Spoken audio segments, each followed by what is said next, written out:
नमस्कार, मैं हूं आमिल बेग। आप देख रहे हैं सिटी बुलेटिन न्यूज़।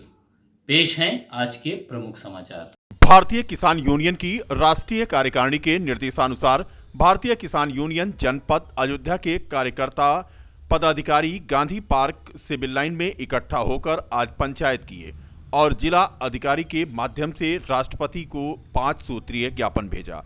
पंचायत को संबोधित करते हुए राष्ट्रीय सचिव घनश्याम वर्मा ने कहा कि तीनों कृषि कानून किसानों के हित में नहीं है, जिनको वापस हो जाना चाहिए। श्री वर्मा ने एमएसपी पर कृषि उपज को खरीदने की गारंटी का कानून बनाने की मांग किया। रिटायर जज से पूरे मामले की जांच कराकर इसकी जांच करने की मांग की। भारतीय किसान यूनियन के पदाधिकारियों ने जिलाधिकारी के प्रतिनिधि उप जिलाधिकारी लव कुमार सिंह को ज्ञापन सौंपा। पंचायत को अभयराज ब्रह्मचारी, सूर्यनाथ वर्मा, फरीद अहमद, भागीरथ वर्मा, अरविंद यादव, संतोष वर्मा आदि ने संबोधित किया। जो 3 कृषि कानून किसान के खिलाफ बनाए हैं उसको वापस लिया जाए, इसलिए हम लोग बैठे थे। और हमारे किसानों के ऊपर दिल्ली में बहुत जुल्म किया जा रहे हैं, वहाँ कील कांटे और बैरिकेटिंग की जा रही है। बताओ, किसान अन्न का दाता है और पूरे दुनिया के लोगों का पेट भरता है। आज वो पाकिस्तान जैसे नक्सलवादी की तरह महात्मा गांधी जी के प्रतिमा के सामने बैठ कर के अपना धरना दे रहे हैं और अभी जिलाधिकारी महोदय के माध्यम से इस देश के महामहिम राष्ट्रपति महोदय को ज्ञापन भेजने का काम करेंगे। ज्ञापन में मुख्य रूप से जो भारत सरकार द्वारा 3 कृषि कानून बनाए गए हैं वो पूरी तरह से किसान विरोधी हैं, उसके वापसी की मांग को लेकर के, और एमएसपी पर कृषि उपज की खरीदने की गारंटी जैसे कानून बनाने की मांग को लेकर के हम लोग ज्ञापन दे रहे हैं। राम जन्मभूमि के दर्शन मार्ग पर श्रद्धालुओं के प्रवेश प्रारंभ होते ही आज सुबह हड़कंप मच गया। दरअसल दर्शन मार्ग पर बनी महिला चेक पोस्ट पर तैनात 8 महिला सिपाही की तबीयत बिगड़ गई, जिसके बाद आनन फानन में सुरक्षा कर्मचारियों ने उन्हें श्री राम अस्पताल में भर्ती कराया, जहां डॉक्टरों की निगरानी में उनका इलाज चल रहा है। अयोध्या जनपद में कोविड-19 के वैक्सीन लगने के कारण तबीयत बिगड़ गई, जिन्हें श्री राम अस्पताल में भर्ती कर डॉक्टरों की निगरानी में रखा गया है। यह सभी 8 महिला कांस्टेबल रामलला के दर्शन मार्ग की ओर जाने वाले चेकिंग पॉइंट पर तैनात थीं। आज सुबह ड्यूटी पर पहुंचने के बाद अचानक तबीयत उनकी बिगड़ गई। आनन फानन में उन्हें अस्पताल ले जाया गया। 8 महीना कांस्टेबल में अनुष्का त्रिवेदी, मिंकर त्यागी, निर्मा यादव, सोनिया रावत, मधुपाल, साधना यादव, काजल पांडे, कल्पना शुक्ला अपनी ड्यूटी पर तैनात थीं। माना जा रहा है कि एक दिन पूर्व लगे कोविड-19 वैक्सीन के कारण उनकी तबीयत बिगड़ी। हालात उनके कैसे भी रहे हों, डॉक्टर अनुपम मिश्रा के मुताबिक वैक्सीन लगने के कारण इस प्रकार की दिक्कत आती है। इसमें कोई विशेष बात नहीं है। किसी भी प्रकार से लगने वाले वैक्सीन में कुछ इफेक्ट दिखाई देता है। अगर सभी को भर्ती कराया गया है और उनके ऊपर इस तरह का असर हुआ है तो वैक्सीन असर कर रही है।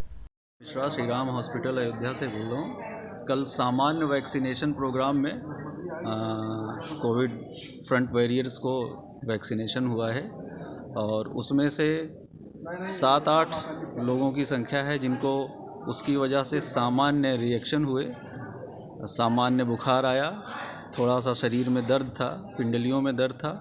आज सुबह उन लोगों ने आकर के अस्पताल में अपने को दिखाया है। सबकी स्थिति नॉर्मल है। ये एक सामान्य प्रक्रिया है किसी वैक्सीन लगने के बाद। 4 दिनों से एक पति पत्नी आमरण अनशन पर हैं, तो उनके समर्थन में आधा दर्जन से अधिक ग्रामीण भी अनशन में हैं, लेकिन उनकी सुनने वाला कोई नहीं है। मामला है मसौदा ब्लॉक के दौलतपुर गांव का, जहां प्रधानमंत्री आवास में चयनित होने के बावजूद लापरवाही के कारण जाति वर्ग बदल गया, जिस कारण उन्हें आवास नहीं मिल पाया। इसी को लेकर नाराज दर्जनों ग्रामीण 4 दिन से अनशन पर बैठे हैं, लेकिन उनकी फरियाद सुनने वाला कोई नहीं है। ग्रामीणों का आरोप है कि वह सभी लोग प्रधानमंत्री आवास योजना के पात्र हैं, लेकिन प्रधान की लापरवाही के चलते जाति वर्ग के लोगों को SC ST दर्ज कर लिया गया है, जिनके कारण उन्हें आवास का लाभ नहीं मिल रहा है। उनका कहना है कि जब तक उन्हें कोई सकारात्मक परिणाम नहीं मिल जाएगा तब तक वो अनशन जारी रखेंगे। दूसरी तरफ 3 दिन बाद ब्लॉक की टीम और ग्राम प्रधान के साथ मौके पर पहुंचे प्रभारी वीडियो ने समझा बुझाकर अनशन समाप्त करने की घंटों कोशिश की, लेकिन परिणाम जस का तस रहा। अंत में समस्या के समाधान का आश्वासन देने के बाद उच्च अधिकारियों से वार्ता की बात कह करके वो भी चलते बने। हमका आवास नहीं दिया गया, फिर भी हमका बनमनसा दिखा दिया गया कि ये सब आज हियाँ हैं, बिहान हुआ है, ये मांगने खाने वाले हैं। तो हमारे जात के पक्ष बर्बाद की गई, जैसे बर्बाद किया गया है वैसे हमको आवास चाहिए, चाहे जैसे दिया जाए हमका। हमार जात, हम प्रजापति कुहार हैं, तो हमारे जात क्यों बर्बाद किया गया है। क्या नाम है आपका? हमारा नाम जगमता है। साहेबात तो लोग क्या हुआ था कि जात में गलत कर दी। हाँ, शिकायत कर रहे हैं, मतलब शुरुआत नहीं हो रही है अभी। कब से आप लोग हैं? 2 साल हो गया। नाम क्या है? गुड़िया। इसमें ये बजट आ गया और प्रदेश से ज़िले में आया, ज़िले से ब्लॉकों में गया, तो दौलतपुर के लोगों को भी आस जगी कि अब हमको भी आवास का पैसा मिलेगा। लेकिन उसमें एक बीच में जानकारी ये मिली कि जितने पात्र हैं 21, उसमें एक माइनर और केंद्र की सरकार, दोनों एक ही जिनके सूची में नाम है उन सबको आवास मिलना ही मिलना है। इसमें किसी बात की कोई शंका कहीं से नहीं है। सर, आखिर ऐसी क्या नौबत आई कि इनको भूख हड़ताल पर बैठना पड़ा? अभी सुनिए, जो लक्ष्य प्राप्त होता है, लक्ष्य के अनुसार प्रायोरिटी में जिनके नाम ऊपर होते हैं उनको पहले दे दिया जाता है। अभी इस गांव में 2 का लक्ष्य प्राप्त हुआ है, 2 को आवास दे दिया गया है। अन्य लक्ष्य प्राप्त होते ही ये हल्की त्रुटि हो गई है कि कैटेगरी चेंज हो गई है। लक्ष्य प्राप्त होते ही वो कैटेगरी अपने आप दूर करके समस्या का समाधान हो जाएगा और सबको आवास मिलना ही मिलना है बिना किसी आशंका के। अधिवक्ताओं पर लगातार हो रहे हमले से चिंतित राष्ट्रीय संयुक्त अधिवक्ता मंच के तत्वावधान में अधिवक्ताओं का एक शिष्टमंडल एसडीएम बीकापुर से मिला। बीकापुर अधिवक्ता मंच के तहसील अध्यक्ष ब्रजेश कुमार यादव एडवोकेट के नेतृत्व में अधिवक्ताओं ने एसडीएम बीकापुर के माध्यम से प्रधानमंत्री को संबोधित ज्ञापन में अपनी मांगों को रखा। इस दौरान मांग पत्र के माध्यम से अधिवक्ताओं ने मंच की तरफ से अधिवक्ताओं पर हो रहे लगातार हमलों पर चिंता जाहिर की है। राष्ट्रीय संयुक्त अधिवक्ता मंच की तरफ से आह्वान किया गया था, आज सभी तहसील, जिला, प्रदेश स्तर पर प्रधानमंत्री को संबोधित एक ज्ञापन दिया जाए, जिसमें ये हम लोगों ने मांग किया है कि एडवोकेट प्रोटेक्शन एक्ट लागू किया जाए, क्योंकि अधिवक्ता जो है समाज में न्याय के लिए लड़ाई लड़ता है, असुरक्षा की भावना रहती है और 60 साल से अधिक उम्र के हम अपने अधिवक्ताओं के लिए चाहते हैं कि उनसे पेंशन व्यवस्था लागू की जाए। इस तरह से जो हमारे अधिवक्ता साथी हैं उनको पॉलिसी मेडिक्लेम की भी व्यवस्था उपलब्ध कराई जाए। इन 3 सूत्रीय ज्ञापन हमने उप जिलाधिकारी के माध्यम से प्रधानमंत्री जी को भेजा है। 6 फरवरी को भारतीय किसान यूनियन के चक्का जाम को स्थगित करने के बाद भी बीकापुर तहसील मुख्यालय पर भारी संख्या में पुलिस बल की तैनाती ने दोपहर तक गहमागहमी का माहौल पैदा कर दिया था। पुलिस की मुस्तैदी उस समय तक सही साबित हुई जब करीब 12 बजे भारतीय कम्युनिस्ट पार्टी के नेता अपने समर्थकों के साथ तहसील गेट के सामने हाईवे के किनारे पुलिस वालों के मना करने के बाद भी धरना व ज्ञापन देने की जिद पर अड़ गए। बीकापुर तारुण हैदरगंज के थाना अध्यक्षों ने संयम का परिचय देते हुए कम्युनिस्ट नेताओं से घंटों मानमौल की, जिसके परिणाम स्वरूप कम्युनिस्ट पार्टी के नेता मायाराम वर्मा, रामतेज वर्मा, मोहम्मद साहब, शेख राम तीरथ पाठक, अवधराम यादव सड़क पर ही ज्ञापन देने को राजी हो गए। इस दौरान समर्थकों की भीड़ को इकट्ठा होने पर कम्युनिस्टी नेताओं ने जमकर नारेबाजी करते हुए क्षेत्राधिकारी अजय कुमार को ज्ञापन सौंपा। किसान आंदोलन जो दिल्ली में चल रहा है उसके समर्थन में आज रोड जाम का आह्वान था, किंतु अचानक रात में रोड जाम का आह्वान जो वहाँ संघर्ष समन्वय समिति है दिल्ली की, उसने वापस ले लिया और उत्तर प्रदेश के किसानों को और उत्तराखंड के किसानों को अलर्ट रखा कि आपको कभी भी दिल्ली बुलाया जा सकता है।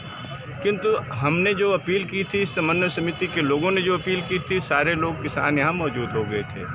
पुलिस ने पूरे तहसील परिसर को पूरी छावनी में तब्दील कर दिया था। वकीलों के तख्तों पर, कुर्सियों पर विराजमान थे, गेट पर विराजमान थे, दोनों गेटों पर विराजमान थे। ये चाहते थे कि किसान यहाँ कोई कार्यक्रम न करे, लेकिन फिर भी किसानों ने नारेबाजी की, अपनी बात रखी और जो हमारा समर्थन है अयोध्या।